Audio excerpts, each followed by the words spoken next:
Wilhelmshaven, late May 1945. Through a grey North Sea mist, the cruiser Nürnberg slides into harbour under escort, not from a German pilot, but from Royal Air Force Liberator bombers, circling overhead to make certain she goes exactly where she is told.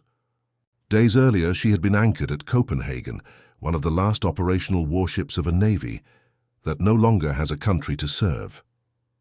Her crew stands at attention on deck, uncertain what happens next, because the honest answer is that nobody, not even the officers now boarding her, fully knows yet. The Kriegsmarine has not been defeated in a single decisive battle. It has simply stopped, mid-motion, its ships drifting into whichever harbour the nearest Allied force happens to control, waiting for a decision that has not yet been made. This is not where the naval war ends. It is where the argument over what remains of it begins. By the time the guns fall silent, the German surface fleet is a shadow of the force that once threatened Atlantic convoys. A handful of cruisers, roughly a dozen destroyers, and dozens of smaller torpedo boats and auxiliary vessels remain afloat, alongside a submarine fleet that surrenders largely intact under direct Allied instruction, its captains ordered to fly black flags and proceed to designated ports rather than scuttle their boats at sea. The Royal Navy makes an early decision that will shape everything that follows. Rather than leaving surrendered vessels scattered across a dozen harbours from Denmark to the Netherlands, it begins consolidating them at Wilhelmshaven, the Kriegsmarine's own former home port, now repurposed as a holding pen for the fleet it once launched. But that was only the beginning. Gathering the ships in one place looked on the surface like the hardest part of the job. It was not. Rows of destroyers, cruisers and torpedo boats stretch across the harbour basin, many with their guns still locked forward. Battle flags removed, crews reduced to skeleton watches, barely sufficient to keep the pumps running and the lights on below decks. From a distance, in the flat grey light of a North Sea morning, the fleet still looks intact, a navy at anchor rather than a navy at its end. Up close, the illusion does not survive contact. Paint peels unrepaired. Deck fittings sit stripped for parts already. Wilhelmshaven in the summer of 1945 is not a naval base anymore. It is a waiting room for a navy that does not yet know it has already ceased to exist, but the real challenge had only begun. Consolidating the ships in one place solved a logistical problem. It did nothing to answer the political one, and that question could not be settled by any single navy acting alone. At the Potsdam Conference in the summer of 1945, the leaders of the United States, Britain and the Soviet Union agree in principle that the German fleet will be divided three ways. France, despite having fought the war from 1940 onward and suffered occupation for 4 years, is excluded from the arrangement entirely at Soviet insistence, a diplomatic slight that will generate quiet resentment in Paris for years. The mechanism created to carry out the division, the Tripartite Naval Commission, convenes in Berlin in mid-August 1945, under 3 admirals, 1 American, 1 British, 1 Soviet, each representing a navy that fought a fundamentally different war against the same enemy, and now has to agree on how to split what remains of it. The Commission believed the problem was solved once the principle was agreed. It wasn't. The official records tell only part of the story of how that division actually worked in practice. On paper, the principle sounds clean.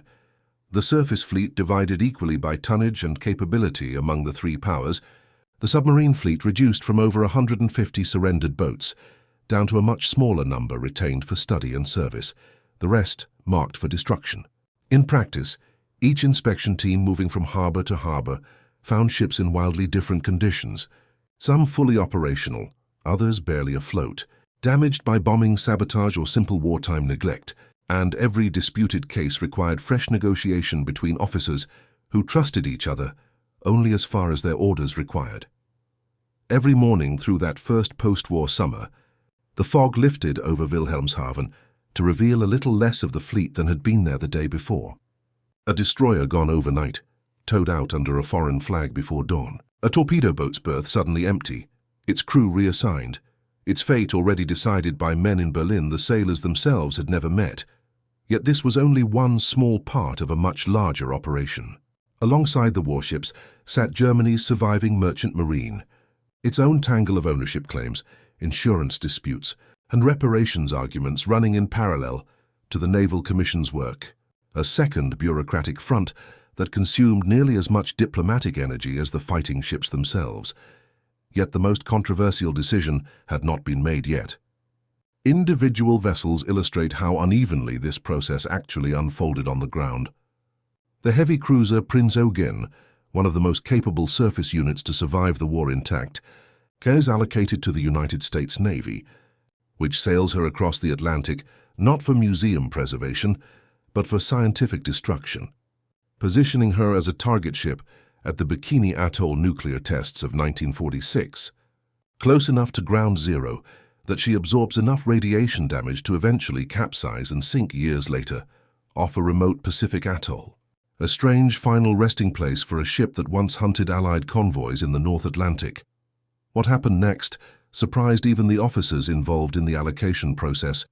The unfinished aircraft carrier, Graf Zeppelin, never operational under German command at all, meets an even blunter fate, used for target practice before finally being sunk outright. Her hull eventually found decades later, resting on the floor of the Baltic Sea, a ship that fought in no battle at all, yet still ended at the bottom of the sea like the warships that had. The real reason so many ships met such abrupt ends lay elsewhere than simple vindictiveness.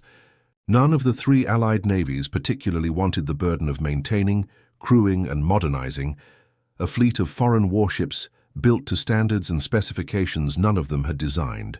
A destroyer or torpedo boat absorbed into a new navy required retraining crews, sourcing spare parts for engines nobody at home knew how to repair, and justifying the expense to governments already slashing military budgets as the war economy wound down. Scrapping, or in the U-boat fleet's case, mass scuttling in deep Atlantic water under an operation that came to be known with a certain dark humor as Operation Deadlight, solved the maintenance problem permanently and denied any future adversary the chance to study or recover the vessels. But one ship refused to follow the same fate. Another problem soon emerged, one with implications that stretched well beyond 1945. The Soviet Union, having agreed in principle to the Tripartite Division, did not entirely play by its own rules. The former pocket battleship Lützow, badly damaged and formally classified by the Commission as unfit for further service, quietly reappeared on Soviet naval rolls the following year, under a deliberately misleading cover designation, a technical violation of the Commission's own findings that Western observers suspected but could not immediately prove. One of the earliest small frictions in a wartime partnership that was already beginning, quietly, to come apart at the seams. Hundreds of surrendered German ships still lay silent along the Wilhelmshaven waterfront whenever the Commission's inspectors returned, though fewer each month than the month before. Empty berths where cruisers had swung at anchor, fresh scorch marks on the quayside where a torpedo boat had been cut apart for scrap without ever leaving port.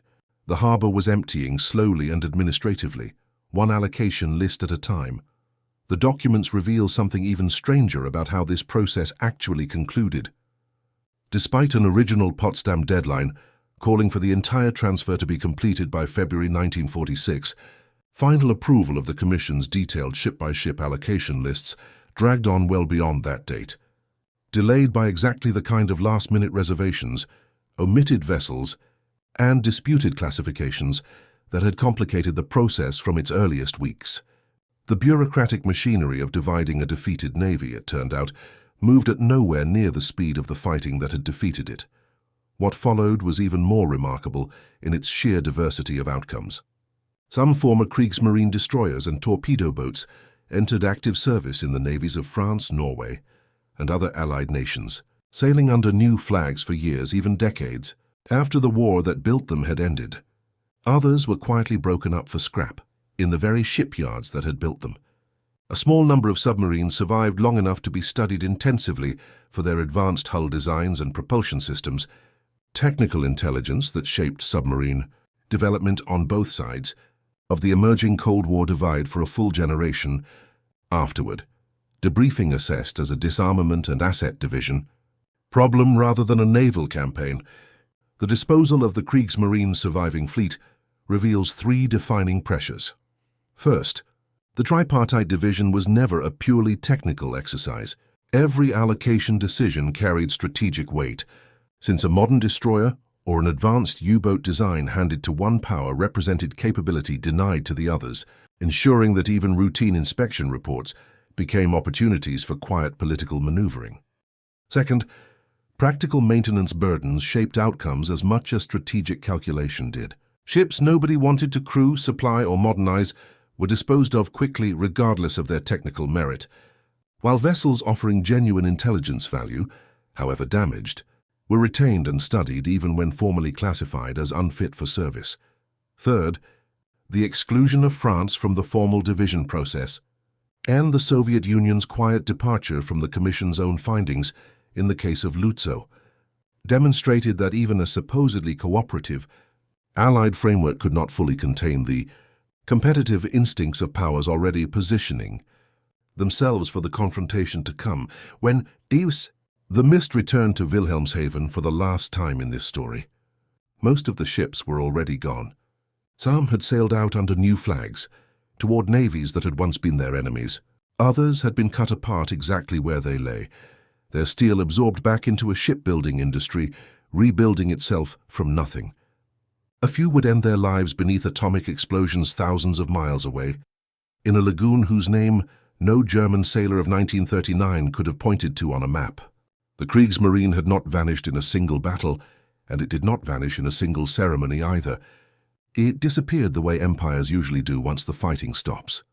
One allocation list, one scrapyard, and one quietly emptying harbour at a time.